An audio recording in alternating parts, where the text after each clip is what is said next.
Attention, you're listening to The Todd Huff Show, America's home for conservative, not bitter talk and education. Be advised, the content of this program has been documented to prevent and even cure liberalism, and listening may cause you to lean to the right.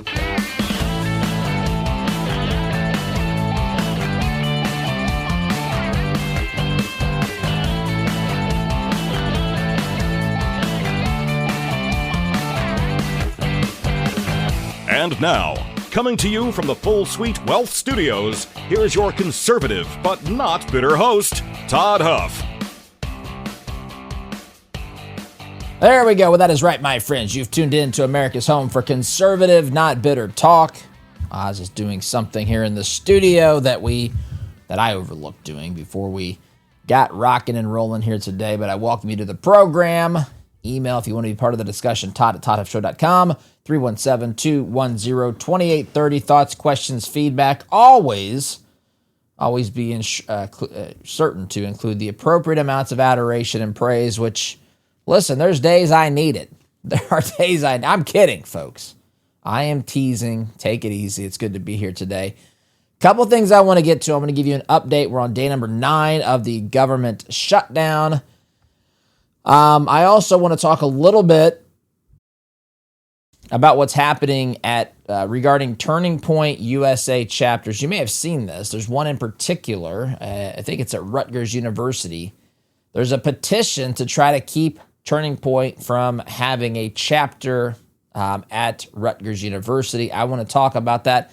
I want to share a short story of a conversation that I had just on my own personal life journey here with somebody that is relevant to this conversation. And time permitting, I would like to, I don't know if you know who Katie Porter is. Katie Porter, representative, leftist, very angry leftist representative from the People's Republic of California. She's running for governor. I don't know if you've seen this interview controversy. I'm going to try to get to it, time permitting. But she can't, it's absolutely unbelievable to watch it. The way that she didn't want to answer a reporter's question, who, by the way, was not being provocative. Listen, I know the media is a hot mess, my friends, but this particular media reporter, representative of the media, whatever, I don't know who she is. She's on a local, I think it was CBS station in the People's Republic of California. She was being, I think really doing actual journalism, and Katie Porter shut down the interview because she didn't like the questions. She didn't like follow-up questions. She wanted to know what the questions were, it sounded like, which is par for the course. That's what happens. The media is not afraid to give Democrats those questions. We've seen this with Hillary in the debates and so forth. Anyway, time permitting, I'll get to that as well, my friends. That's where we're starting here today. I want to tell you off the top, the program is brought to you in part by our friends at 4-8 Financial. You know that one of the biggest challenges that you face, that I face, that we face as conservatives, and I would say as Christians, is finding ways to ensure that the things that we value align with the other aspects of our lives, especially when companies today are run oftentimes by wokeness or sometimes by anti-Christian bigotry and so forth. It gets difficult when it comes to investing your money. How do you know? Are these companies aligned with scriptural biblical values? Are they fighting against them? Are they fighting for conservative principles? Are they not involved whatsoever? What's going on with these places that we're investing? Well, 4-8 Financial is here to help you figure that out. They specialize in biblically responsible investing. So they screen out the companies that don't align with your faith, your values, so that you're not funding things that you don't agree with, that go against your beliefs. So they do the heavy lifting. All you have to do is complete the assessment. Jump on over to 48financial.com/Todd. You can complete an assessment. The point of the assessment is to see whether or not, or to what degree, your investments that you currently have align with your values. So, and your beliefs. 48financial.com/Todd. That's 48financial.com/Todd, because Your money should work for your values. All right, let's get here a quick update. And this isn't going to take, I think, the whole first segment. I don't think so. We'll see. An update on the government shutdown. The Democrats in the Senate have refused yet again to vote for a clean continuing resolution. We are on day number 9 of the Chuck Schumer government shutdown. So the shutdown, of course, began at midnight the morning of October 1st. Here we are, October 9th. Congress failed to pass the appropriate, the necessary appropriations bills. That means that currently approximately 800,000 federal employees are furloughed. Some are working without pay. Now, according to law, they're going to get pay, but they're temporarily laid off or working temporarily without pay. But Trump says, and he said that I've mentioned this before. Democrats better be careful here how far they want to push this, continue into this abyss of a shutdown. Donald Trump has said that if Democrats continue to block just the reopening of it. So again, a clean resolution, a clean CR, which means it's a continuing resolution that funds the government for a specified period of time.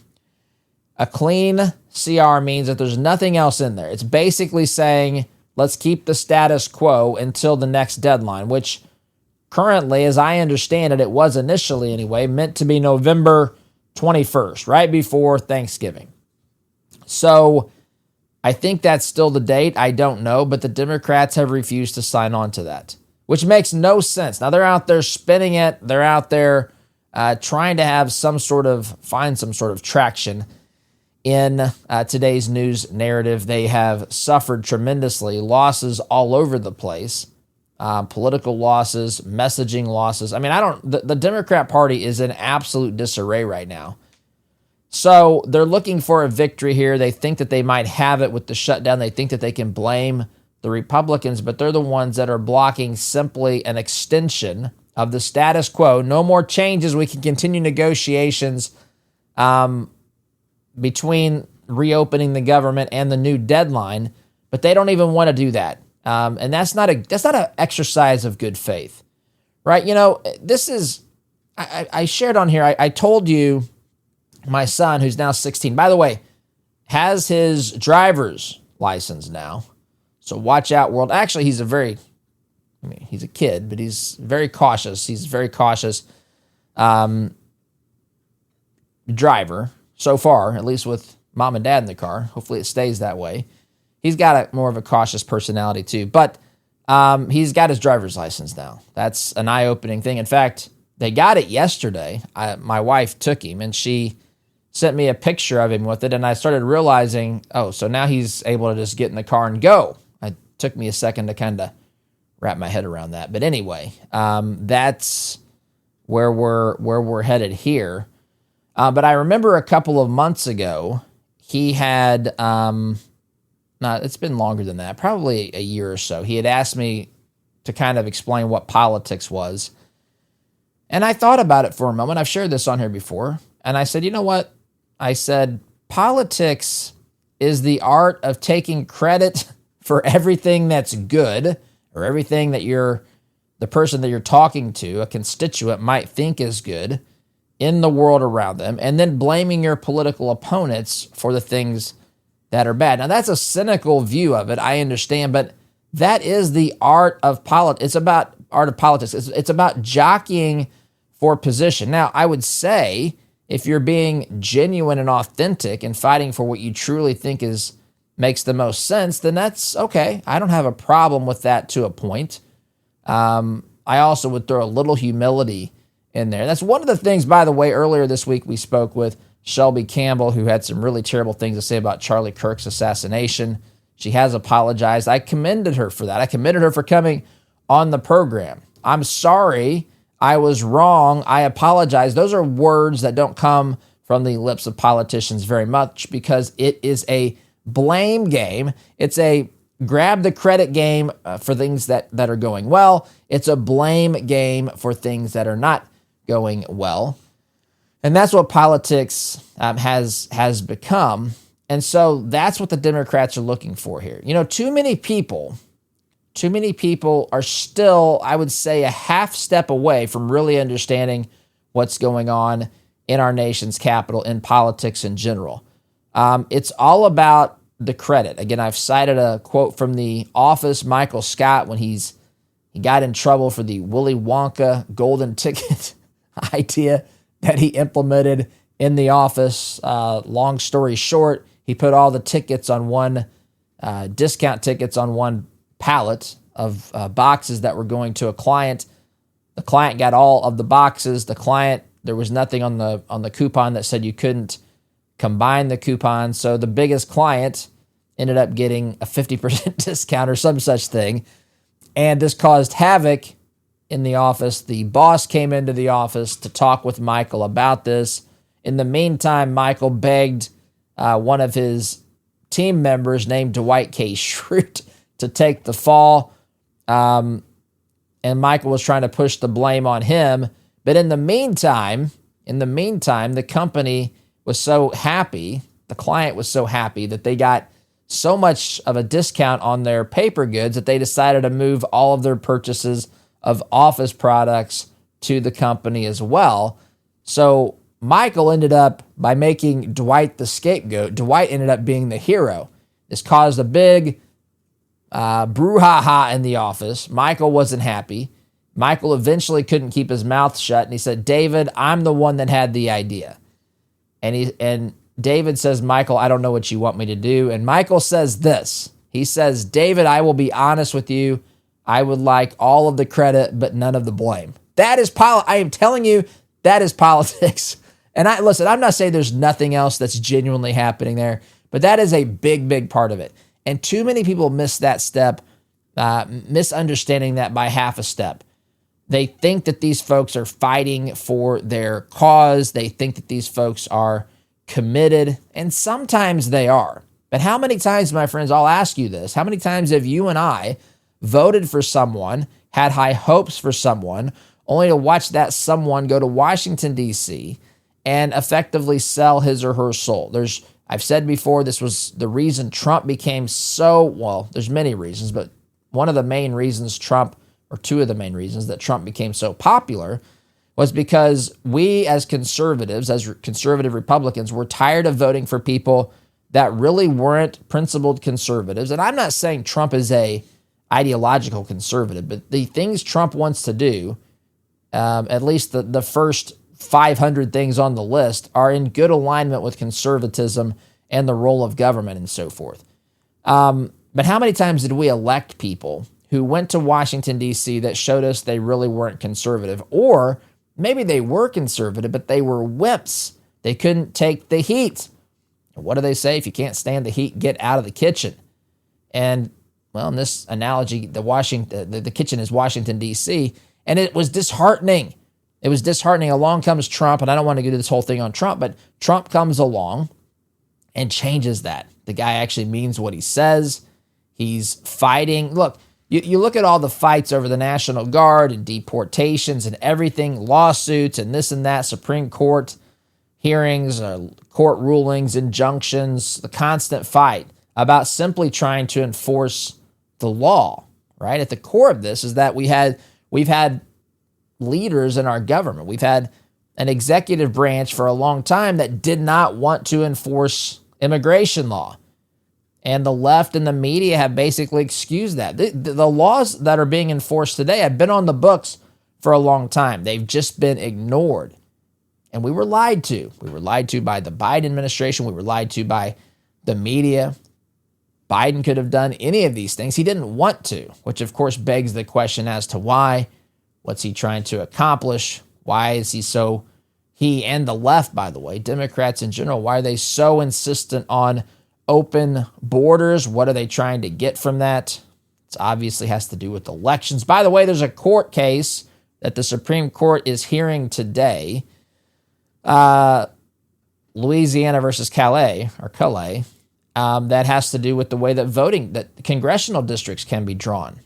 And I talked about it in the Todd Talk. I'm not going to talk about it here. But anyway, so we've got this battle that's going on in Washington, D.C., and we have some principled stands that are being taken, and we have some political drama that is unfolding. And right now, the Democrats are engaging in political drama, political theater, and it's bad political theater at that. If you dig just a half an inch deep, you'll find that their entire argument unravels completely.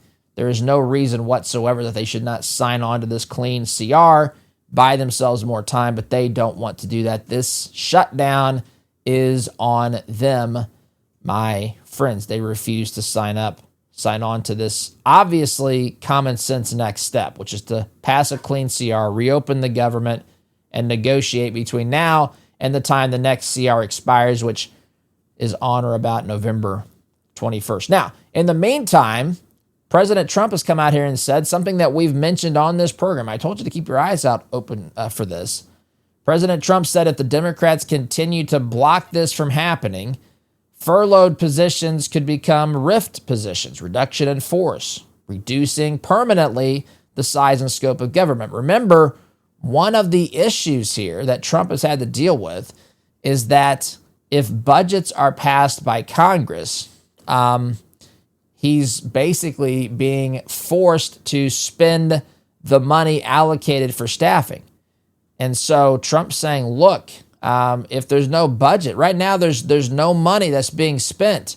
So technically he can rift it. Now, listen, there'll be lawsuits and all this sort of stuff. Labor unions, legal experts are going to fight against this, or I should say there will be a legal fight.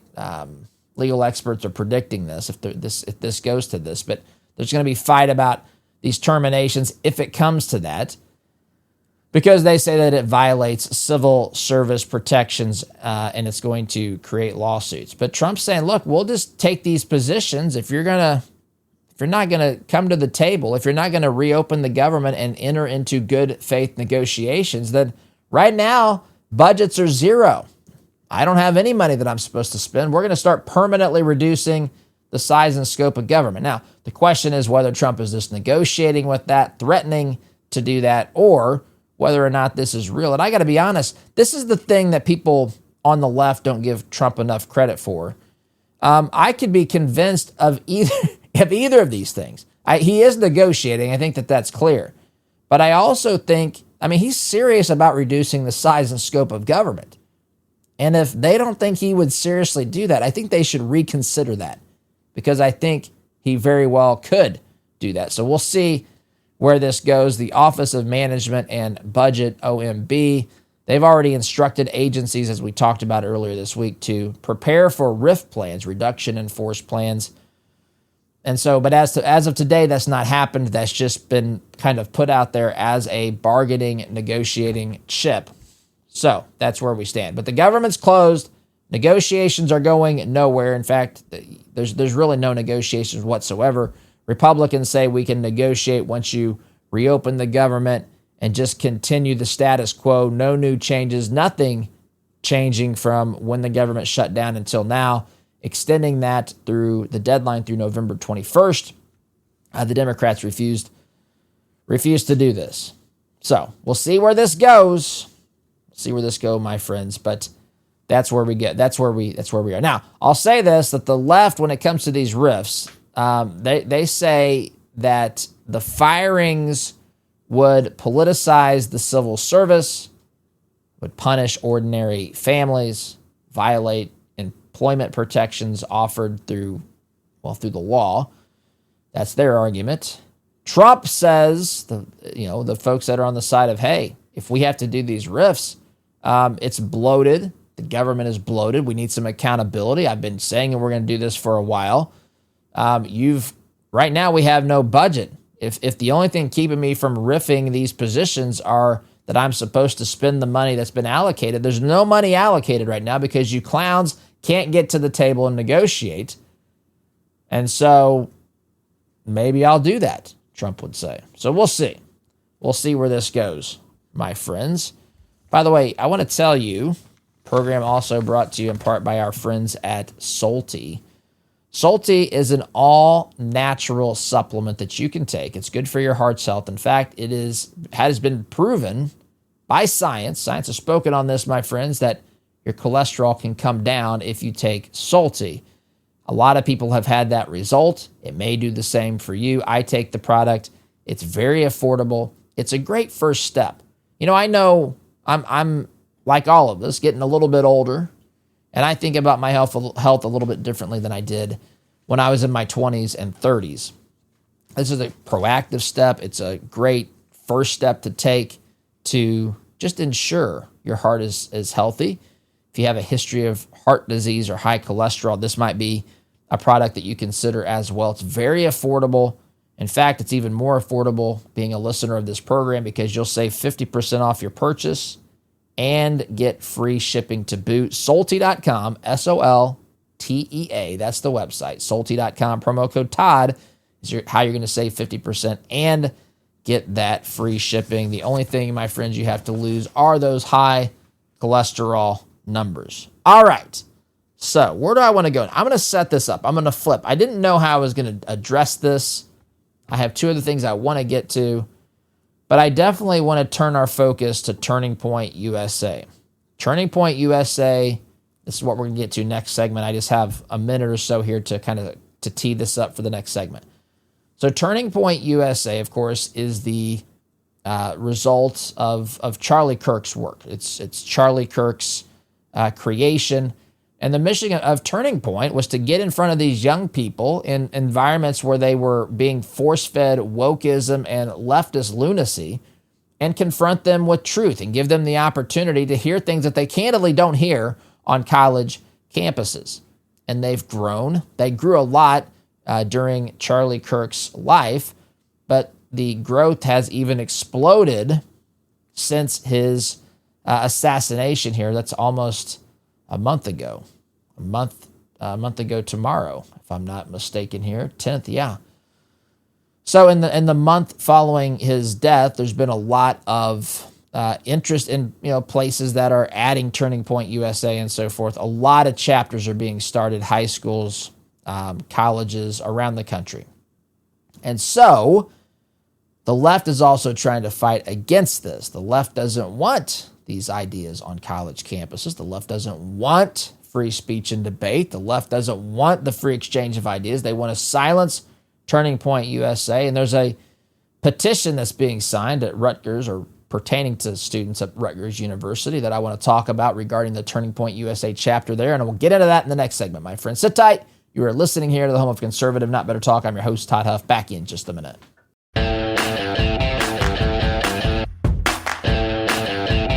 Welcome back, my friends. I want to talk about Turning Point USA here. So there's news out there. A change.org petition has been launched. It was launched earlier this month to disband. So this was an existing chapter of Turning Point USA at Rutgers University. The petition alleges, what's it say here, that the group promotes, quote, hate speech and fosters a hostile environment. As of today, more than 1,600 people have signed this petition. More than 1,600 people. I don't know if it can be anybody. I don't know the rules for all these petitions at change.org, but there's 1,600 that have signed this, that are not in favor of free speech, that cannot apparently come to grips with hearing ideas with which they do not agree. Now, of course, Turning Point denies all these claims. They don't engage in hate speech. They say that the petition is defamatory, which it is, and politically motivated, which it also is. Again, I listen to this on a regular basis. I post videos, clips of this show on social media. We do that. I hear from people saying that the left loves to have debate. Well, why don't they? Why do they always do things that interfere with that? See, now they'll say, well, you're engaging in hate speech. First of all, what does that even mean, number one? Number two, listen, as I said yesterday, right, when I had that interview with Shelby Campbell on Monday, who has said some things about Charlie Kirk, on social media. She's apologized, but she's one of many. And she, by the way, she said a lot less offensive things than some people out there. But she was mocking Charlie Kirk's death. She was mocking his death. And I don't know. It's they behave like this, and they say a lot of allegations. She said on the program, I didn't catch this in real time because I hadn't heard this before.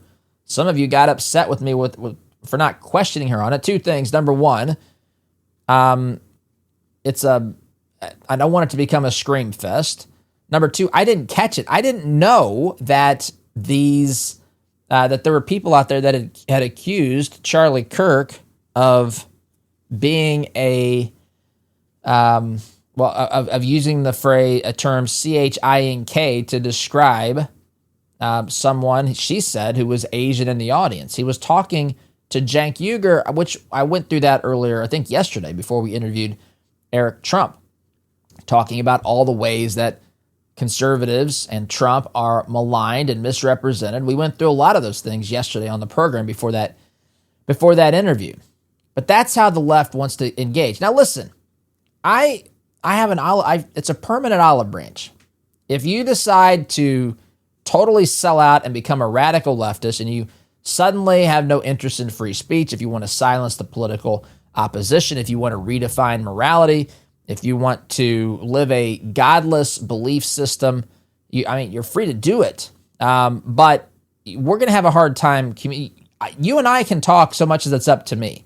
But I've learned you don't want me to talk in return. You don't want people like me to have our opinions, to have our beliefs. And so you turn to these sorts of tactics to try to silence and minimize or eliminate the competition, the other side of the argument. And it's actually pretty pathetic. Rutgers has come out and said that it supports free expression.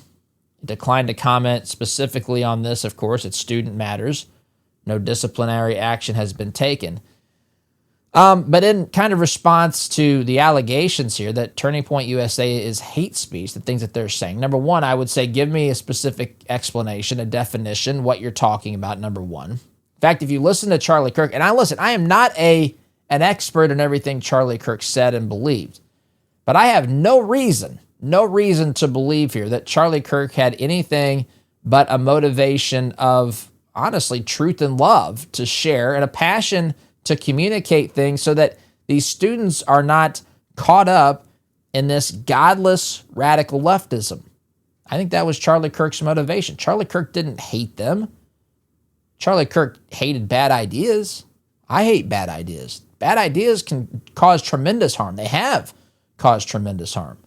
We have a whole generation of young people who believe that aborting a child is no big deal. My body, my choice. And then they suffer the consequences of that. They've been lied to and deceived by people in the industry, by those who are promoting an absolutely wicked and godless lifestyle. By the way, even some of these so-called churches are out there endorsing, supporting this sort of stuff. You'll hear this sort of thing coming from the pulpits, not of huge amounts of churches, but of churches that have turned from the truth of the word and have started getting into, the radical left's worldview, which is not in alignment with biblical truth. Charlie Kirk didn't hate anybody. He wanted people to hear that. He wanted people to hear the message of the love of Jesus Christ. And I have something to share with you. And I'm going to keep this anonymous because I had a conversation with somebody yesterday. She told me this, she was raised by two atheists, mom and dad who are both atheists, who are both liberals or leftists potentially. I don't know precisely, but they're far left. And so she was raised, this was a woman, she was raised by people who were atheists. She said she had gone as a kid to, maybe VBS or a Christian concert, that sort of thing. And she told me, for those who say that Charlie Kirk was not out there, for my Christian brothers and sisters who don't believe Charlie Kirk was interested in sharing the gospel and was interested in people accepting Jesus, she told me that this, she's not a conservative. She's left of center. She's not a radical leftist. She may be slightly liberal. I don't know, but she's not. She's someone that you can have a conversation with. And she told me, that she, his death has really bothered her, and it caused her to start looking into this. She's a mom. She's got a couple of kids, and her kids are follow this stuff. They are aware of Charlie Kirk, and she just wanted to understand why did we get to this point, right? And as she started consuming his content, she's like, you know what? I agree with a lot of what he's saying. And it's caused her to ask all sorts of questions, which led her and I to have a conversation recently where she was asking about church, and, her and her family might come to church with us and so forth. Which, whether they come with us or go somewhere else, that's not really the point. But the point is that to say that Charlie Kirk is out there engaging or had engaged in hate speech, that Turning Point USA is actively engaging in hate speech, when ultimately they're pointing people to the cross of Christ, is a major, major stretch, my friends. This young lady, searching for a church community, and she's doing so because of the evil that she has seen and the senselessness, and then the truth that she is hearing in the message that was being proclaimed by Charlie Kirk. How is that hate speech? How is it hate speech to share the gospel? I understand Jesus told us that the world will hate you because at first it hates him, right? It hates Jesus. The world is not very welcoming to the message of the gospel of Jesus Christ. But when it's received by those people, when it's received by people who understand that they are loved by God, that their sin debt was paid by their Creator, when that happens, great things can result. People can turn to Christ. People can begin the process of accepting truth, of being sanctified by the Spirit, the Holy Spirit. So, we'll see where this goes. I'm very encouraged, and I think that that's a microcosm. I think that is a microcosm of a lot of other things happening like that, causing a sort of spiritual awakening, which leads me to what I wanted to tell you here in conclusion. That we have Freedom Marketplace. One of the things we started doing, I've thought about recently, is I want to give a free listing to churches. So it's a free listing. But the reason is, the more that we share the gospel here and in our other content, and hopefully as people come to Christ, as they then go to the next step, which is finding a church home, I want to give them a resource, and I want to make it free to your church. So I tell you, if you go to freedommarketplace.net and you click join for your church, you got to use this promo code so it'll make it free. Any of our 3 levels, My Church 25. My Church 25 will get you a free listing, and I'm looking to get the number of churches, biblically based churches. I don't want no woke churches, none of the churches preaching this garbage, the gospel and the truth of the Bible. If your church does that, sign up, freedommarketplace.net. My Church 25 is the discount code. Got to run. Quick timeout. Back in just a minute. Welcome back, my friends. I am so very proud of myself today. It's hard to get through all the stuff that I want to get to. Sometimes we have more to say about things than I realize at first glance. And I'm actually going to get to this Katie Porter interview where she had this meltdown. She's totally unfit, candidly, for office anywhere, let alone to be governor of the People's Republic of California. So I'm going to share that here in just a moment, my friends. But before I do that, ever wish you had a whole team to help manage your financial life? Well, that's the beauty of Family Offer Services at Full Suite Wealth. They're experienced advisors bring together everything from high-level investment strategies and management to private equity, private credit, option strategies, complex legal needs, all those things customized for you. It's like having a family office just for you, your family, the people who know your story and your goals.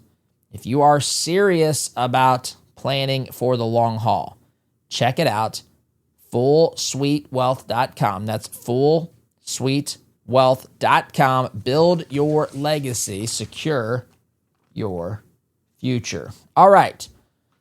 Man, I'm proud of myself for getting to this. So,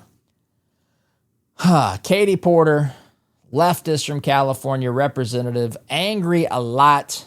And you'll find that in this interview. In fact, I don't know what this journalist does. There are people in the media who engage in sophistry every day, who engage in political games every day. This lady, this journalist, and I'm going to use the word journalist because normally when talking about the media, I'll say make-believe journalists because most of these folks are not real journalists. She's actually showing me here she has an interest in journalism. So they have a governor's race in California. This journalist has sat down with people who are running and have asked the same exact questions that she's asking Katie Porter here, who's a lunatic in many ways. She's the one on election night, I think it was, or maybe it was the days after the election, she came out and she said that she had at the time a 12-year-old daughter, and she picked her up, I think she said, from water polo practice, and she said her daughter was crying, and she said, did something happen at practice? Did you get hurt? Why are you crying? And her daughter said to her, and I'm paraphrasing here, Mom, I'm crying because if I get raped and pregnant, I can't abort my baby now because Trump's president. And this lunatic, I mean, who teaches their kids this?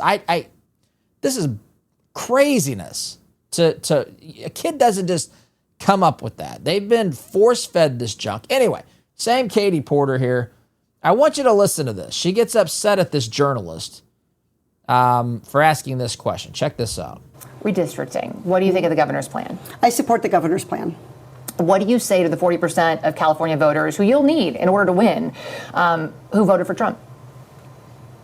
How would I need them in order to win, man? So, well, unless you think you're going to get 60% of the vote. You think you'll get 60%? Everybody who did not vote for Trump will vote for you. That's what you're thinking. In a general election, yes. If it is me versus a Republican, I think that I will win the people who did not vote for Trump. What if it's you versus another Democrat? I don't intend that to be the case. So how do you not intend that to be the case? Are you going to ask them not to run? No, I'm saying I'm going to build the support. I have the support already in terms of name recognition. Mm-hmm. And so I'm going to do the very best I can to make sure that we get through this primary in a really strong position. But let me be clear with you. I represented Orange County. I represented a purple area. Mm-hmm. I have stood on my own 2 feet and won Republican votes before. That's not something every candidate in this race can say. If you're from a deep blue area, if you're from LA or you're from Oakland, you don't have an experience. But you just said you don't need those Trump voters. Well, you asked me if I needed them to win. So you don't. I feel like this is unnecessarily argumentative. What is your question? The question is the same thing I asked everybody, that this is being called the empowering voters to stop Trump's power grab. Every other candidate has answered this question. This is not argumentative. And I said I support it. So, and the question is, what do you say to the 40% of voters who voted for Trump? Oh, I'm happy to say that. It's the do you need them to win part that I don't understand. I'm happy to answer the question as you have it written, and I'll answer it. And we've also asked the other candidates, do you think you need any of those 40% of California voters to win? And you're saying, no, you don't. No, I'm saying I'm going to try to win every vote I can. And what I'm saying to you is that... Well, to those voters, okay, so you... I don't want to keep doing this. I don't want to keep doing this. She's going to call it. Taking off her microphone. You're not going to do the interview with us. Nope, not like this. I'm not. Not with 7 follow-ups to every single question you ask. Get a life, Katie. Every other candidate has answered our follow-ups. I don't care. I want to have a pleasant, positive conversation with you ask me about every issue on this list. And if every question you're going to make up a follow-up question, then we're never going to get there. Question. The audacity of a journalist. I am an investigator. I have never had to do this before, ever. She's never telling you. Have a conversation. She's never had to answer follow-up questions. But every other candidate has done this. That's right. What part of I'm me, I'm running for governor because I'm a leader. She is so I am going to unlikable. So you're not going to answer questions from reporters? Okay, why don't we go through? I will continue to ask follow-up questions because that's my job as a journalist, but I will go through and ask these, and if you don't want to answer, you don't want to answer. Go watch other stuff of hers. So nearly every legislative... I don't want to have an unhappy experience. Then don't be unhappy. And I don't want this all on camera. I don't want to have an unhappy experience with you either. I would love to continue to ask these questions so that we can show our viewers what every candidate feels about every one of these issues that they care about. Okay, I got to stop it there. There's 12 more seconds of this, but I'm just simply out of time. She made it unhappy. The journalist, kudos to her for holding her ground and doing what's right. And by the way, Katie Porter told you, she told you, I never had to do this before. Read your questions. Don't ask me follow-up questions. I've never had to do that before. Now, she was saying I never had to leave an interview before, but why is she leaving? For being asked follow-up questions. What a baby. Unfit for office. I gotta go. SDG.